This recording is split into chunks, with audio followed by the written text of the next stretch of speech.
एका मेडिकल कॉलेजमध्ये रॅगिंगचा गंभीर आरोप समोर आला आहे। पेठवड गावचा विद्यार्थी बेपत्ता असून त्याच्या वडिलांनी खराडी पोलीस ठाण्यात तक्रार दाखल केली आहे। पोलिसांकडून पुढील तपास सुरू आहे।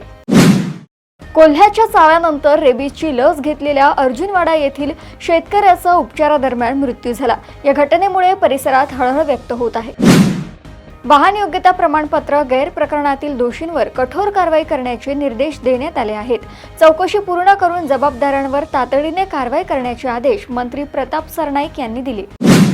कॉकरोच पार्टीच्या निधीवरून राजकीय वातावरण तापले आहे। अभिजित दिपके यांच्या वडिलांच्या संपत्तीची चौकशी करण्याची मागणी निवडणूक आयोगाकडे करण्यात आली आहे।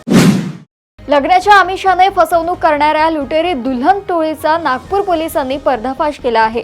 या प्रकरणातील मुख्य सूत्रधार राणीला अटक करण्यात आली आहे। अमरावतीत राजापेठ पोलिसांनी मोठी कारवाई करत 41 लाख रुपयांचे अंमली पदार्थ जप्त केले आहेत। या प्रकरणात साहिल मेहरा याला अटक करण्यात आली आहे। शेतीच्या वादातून 75 वर्षीय वृद्धाला चहातून विष दिल्याचा आरोप करण्यात आला आहे। या प्रकरणी मुलगा, सून आणि पत्नीविरुद्ध गुन्हा दाखल करण्यात आला आहे।